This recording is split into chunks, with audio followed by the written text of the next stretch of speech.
Abachina bano abatandisi ba kampuni ya Migo ekola engatto ne gambotusi esangibwa Ematugga mu Wakiso Abavunanibwa okukkakkana k'omukozi waabwe amanyiddwa nga Muhammade ne bamukuba emitayimbwa okwagala okumutta.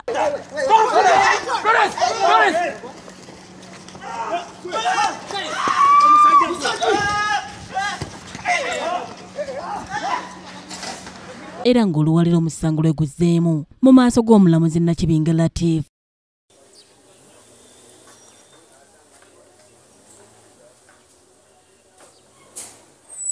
Abavunanibwa ababiri nga bayita mu munnamateeka waabwe Katerega Hasimu baasaba kkooti akakalu kyokka ng'okuva lwe baayimbulwa ku kakalu kano batutte entuula za kkooti bbiri nga tebalabikako ssaako n'ababeeyimirira era nga wano omulamuzi wasinzidde okuyisa ekiragiro gye bali okweyanjula mu kkooti eno mu buntu ng'ennaku z'omwezi 7 omwezi ogujja ogwokubiri era nga awatali ekyalagidde bakwatibwe n'akakalu akabaweebwa kasazibwemu. Kati wali kiwadde mu kkooti nti tebazze era kkooti eyisiza bakuntu ekiwandiiko kye bakuntumira bakituyita criminal summons babeere nga beeyanjula mu kkooti ennaku z'omwezi 7 omwezi ogwokubiri omwaka 2023 era kuolwo tunaategeera ebinaaba bingi. Ne Katerega Hasimu munnamateeka w'Abachina bano talabiseeko mu kkooti oludda oluwaabi kye lwogeddeko ng'akabonero akoleko obujoozi. Era abo olaba balina kujja kubanga batuwa ddembe mu ggondero kubanga ekisooka emirimu mitono emirimu egisinga bagyefuze nabo bakimanyi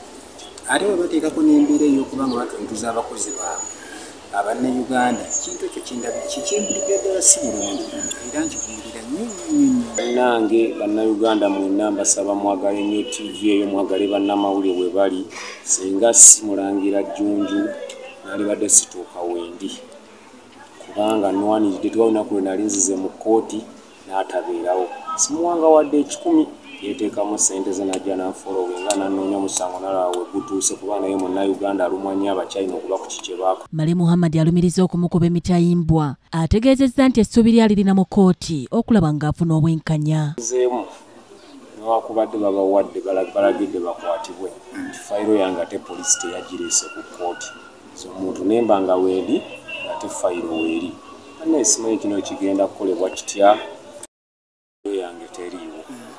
State nangamba nti alina fayiro omusirikale mupya yagenda ene state sobola munenya kuba fayiro eri ku poliisi yateekamu akwate okusatu omuddugavu Lawrence akwatibwa gye fayiro ng'erina okudda ku poliisi ne poliisi tereese fayiro kubanga bangamba nkunowo nga tegeeza poliisi eba ebimanyi. Tusaba DPC regional commander atwala Kawempe CID regional abasinga kumugamba abantu baleete fayiro z'abantu mu makooti baleme kuvumaganya gavumenti bagende nti omuntu yalidde enguzi ng'ate ekintu kitono nnyo. Omulangira Jjunju Moses yakusakidde eggulire lino ku Rocket TV y'amalindilire.